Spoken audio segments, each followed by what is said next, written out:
ये है आज से 100 साल पुरानी गाड़ी, और ये है आज की नई मॉडर्न गाड़ी। ये है आज से 100 साल पुराना यूज होने वाला फोन, और ये है आज यूज होने वाला नया फोन। बट ये है आज से 100 साल पुराना वाला क्लासरूम, और ये है आज का क्लासरूम। कोई डिफरेंस नहीं दिखाना, क्योंकि कोई डिफरेंस है ही नहीं। भारत में total almost 15 lakh school registered हैं, जिसमें से 10 लाख से ज्यादा गवर्नमेंट और 3 लाख से ज्यादा प्राइवेट स्कूल्स हैं। सिग्निफिकेंटली एक बहुत बड़ा स्टूडेंट का प्रोपोर्शन ऑब्वियसली गवर्नमेंट स्कूल में पढ़ता है इंडिया में, और ये है उनके पढ़ने वाले सो कॉल्ड गवर्नमेंट क्लासरूम्स, और ये है उनके so called qualified teachers. JUNGU क्या हुआ? जनवरी। गुजरात की राजधानी, महाराष्ट्र की राजधानी। मोबाइल कितने होते हैं? कॉन्सोनेंट विधान किसने बनाया?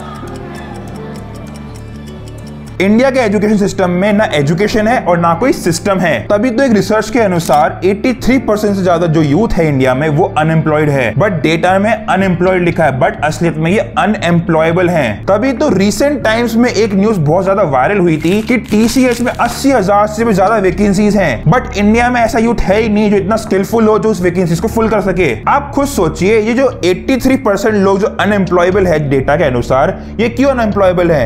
इसका सबसे बड़ा रूट कॉज रीजन है इनकी roots, that is basic necessity skills. क्योंकि इनके पास बेसिक स्किल्स है ही नहीं जिससे ये कोई जॉब ले सके। और वो क्यों नहीं है? क्योंकि उनकी जो बेसिक नेसेसिटी एजुकेशन है, जो उनकी ग्राउंड लेवल एजुकेशन है, pre primary, primary, secondary, higher secondary, वो अच्छे से नहीं हो पाई। देश के बड़े बड़े बाहर के फॉरेन एंटरप्रेन्योर्स ये बोलते हैं कि ये 21st सेंचुरी इंडिया का होगा, इंडिया के यूथ की पॉपुलेशन इतनी ज्यादा है, इंडिया सबसे ज्यादा आगे रहेगा। I predict that the 21st century is going to be the Indian century. But अगर हम ग्राउंड लेवल की बात करें, सबसे इंपॉर्टेंट पॉइंट है वहां पे सीन कुछ और ही चल रहा है। एक बहुत ही सिंपल एग्जांपल से समझाता हूं आपको इस सिचुएशन को। मान लो एक आम का पेड़ है, अगर इस आम के पेड़ की रूट्स अच्छी नहीं होगी, उसे पानी ढंग से नहीं मिलेगा, सनलाइट ढंग से नहीं मिलेगी, मैन्योर्स अच्छे नहीं मिलेंगे, तो क्या वो आम का पेड़ ग्रो हो पाएगा और फल दे पाएगा? द आंसर इज नहीं दे पाएगा ना। वो सेम सिनेरियो को अपन पुट करते हैं एक स्टूडेंट की लाइफ में। अगर उसे अच्छी एजुकेशन नहीं मिलेगी,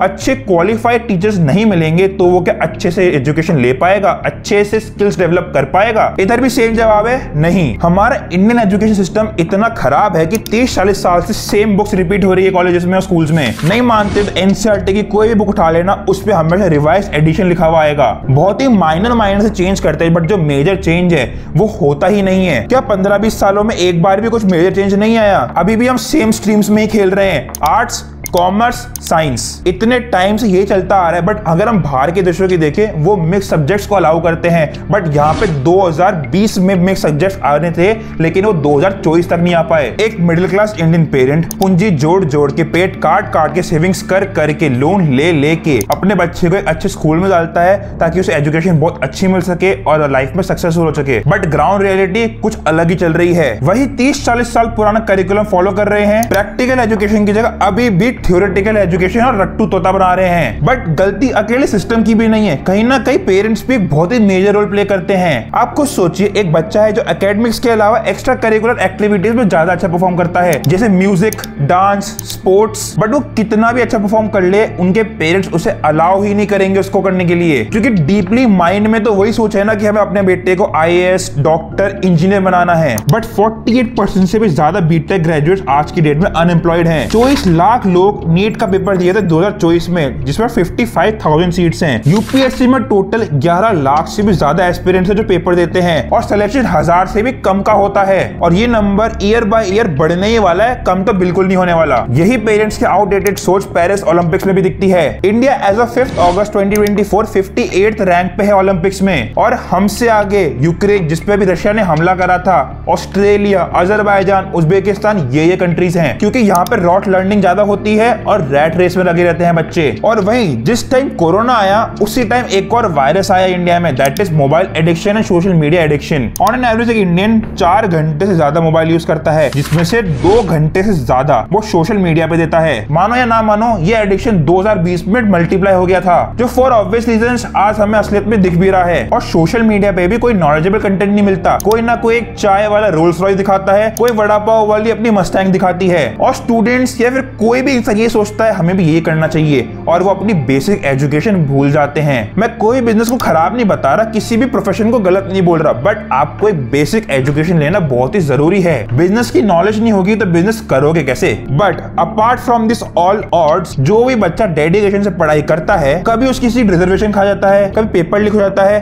आप मानेंगे नहीं, पिछले 7 साल में इंडिया में 70 से भी ज्यादा पेपर लीक हो चुके हैं, जिससे ऑल एंड ऑल 1.7 करोड़ से भी ज्यादा स्टूडेंट्स अफेक्ट हुए थे। इतना सब कुछ सहने के बाद भी, दिल पे पत्थर रखने के बाद भी, एक ना एक डिजर्विंग कैंडिडेट की जगह कोई ना कोई एक्सप्लॉइट करा हुआ कैंडिडेट आता है। सबसे फ्रेश एग्जांपल पूजा खेड़कर, उन्होंने अपना डिसेबिलिटी सर्टिफिकेट फेक करा था ताकि उन्हें पीडब्ल्यूडी का कोटा मिल सके आईएएस के एग्जाम में। और सिस्टम भी कुछ दूध का धुला नहीं है, हर एक जगह कोई ना कोई जगह करप्शन होता ही रहता है इंडिया में। मानो आजकल तो करप्शन बहुत ही कॉमन हो चुका है। और इन्हीं सब झमेले में राउंड एंड राउंड होते हुए एक डिजर्विंग कैंडिडेट, एक डिजर्विंग एस्पिरेंट या फिर स्टूडेंट अपनी जान ले लेता है because of so much mental pressure on him और हर। और डेथ का अकाउंट को छोटा मोटा नहीं है, इंडिया में अराउंड हर साल 13,000 से भी ज्यादा बच्चे मरते हैं। सबसे मेन बात, कहीं ना कहीं सिस्टम को बदलने की बहुत ज्यादा जरूरत है, बट उससे भी ज्यादा जरूरत माइंडसेट को बदलने में है। क्योंकि अगर माइंडसेट नहीं बदला तो ये सिस्टम, ये साइकिल, ये चलती जाएगी चलती जाएगी चलती जाएगी